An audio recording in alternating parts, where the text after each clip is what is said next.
puisque vous nous racontez les origines d'un avion gros porteur, le Boeing 747, appelé Jumbo Jet. Oui. Avoir une maison qui se déplace, c'est l'une de mes idées les plus hautes du luxe. Et plus la maison qui se déplace a toutes les caractéristiques et le confort d'une vraie maison, plus le luxe est élevé. Et depuis que je suis tout petit, le Boeing 747 pour moi, c'est l'un des meilleurs exemples de ça. Pourquoi ? Eh bien parce que c'est un avion dans lequel il y a un escalier. Non mais vous êtes au rez-de-chaussée de l'avion, hop, vous prenez l'escalier, vous allez au premier étage de l'avion. Voilà. Alors pour moi, j'avoue que ce luxe, il a toujours été virtuel parce que je ne suis jamais monté au premier étage d'un Boeing 747, mais c'est quelque chose qui m'est resté dans la tête depuis l'enfance. Et puis même au-delà de ça, le 747, c'est le roi des avions, avec sa bosse chelou sur le visage, tellement célèbre et ancré dans la tête de tout le monde qu'il a fini par devenir une unité de mesure. Toutes les grosses choses sont mesurées en nombre de 747.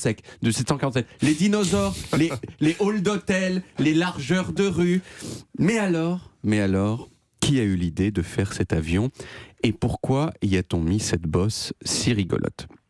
Je vous emmène dans un voyage historique à 10 000 mètres de haut, comme on dit sur M6. Dans les années 50, prendre l'avion, c'était un truc de méga riche, point. Et c'est d'ailleurs comme ça qu'est née l'expression jet set. La jet set, c'était pas les gens qui avaient un jet privé, c'était les gens qui prenaient des jets pas privés et qui étaient sûrs de trouver dans le jet pas privé que des gens qui leur ressemblaient, c'est-à-dire des gens très riches. Mais à partir des années 60, le trafic aérien s'est démocratisé, au point que certains aéroports ont commencé à être encombrés. Et là est intervenu un monsieur qui s'appelait Juan Trippe. Juan, c'était le PDG de la Pan Am, la plus hot des compagnies aériennes de ces années-là. Et évidemment, Juan, il était ami avec d'autres gens très puissants, et en particulier le PDG de Boeing, qui s'appelait Bill Allen. Et un jour, Juan et Bill, ils étaient en train de pêcher en Alaska, comme on fait entre PDG quand on est amis. Et Tripp, il a dit à Allen, en gros, « J'aimerais bien pouvoir utiliser des avions plus gros. Comme ça décongestionnerait le trafic. Et en plus, ça reviendrait moins cher par passager. Et donc, on pourrait faire des prix mieux et attirer plus de clients. » Et il a ajouté une phrase célèbre dans le monde, qui est devenue célèbre dans le monde de l'aviation civile, qui est « Mec, si tu me construis un super gros avion, je te l'achèterai. » Et Bill Allen de Boeing, il a dit « Et si tu l'achètes, eh bien, je te le construis. » Direct, Bill, il a fait appel à un de ses meilleurs ingénieurs qui s'appelle Joe Stutter, connu pour être une sorte d'ingénieur complètement tyran au travail, mais aussi ultra compétent et professionnel. Et j'avoue que ces gens-là ont généralement ma sympathie, parce que je pense que je serais un peu comme ça. Et Joe, il a mobilisé 50 000 employés de Boeing pour concevoir l'avion, et il a réussi en 2 ans et demi, alors que je pense qu'à n'importe lequel d'entre nous, il nous aurait fallu plusieurs siècles pour faire la même chose. Mais alors, pourquoi faire un avion avec une bosse sur la tête ? Eh bien parce qu'à l'époque, on pensait que l'avenir de l'aviation civile, c'était non pas les avions comme le 747, mais les avions supersoniques.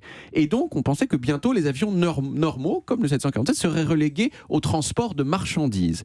Donc, il fallait concevoir un avion qui puisse marcher, bien fonctionner, en mode cargo, en mode avion cargo. Et l'une des choses importantes, c'était que le chargement puisse se faire non seulement par le côté, mais aussi par l'avant de l'avion, pour pouvoir faire entrer dedans de très grandes choses, comme des énormes véhicules, des camions, tout ça. Et si on veut faire ça, si on veut pouvoir ouvrir le devant de l'avion, eh bien, il faut que la cabine du pilote soit au-dessus, ce qui explique donc la bosse au-dessus de la tête du 747, et qui lui a valu aussi le surnom de Jumbo Jet.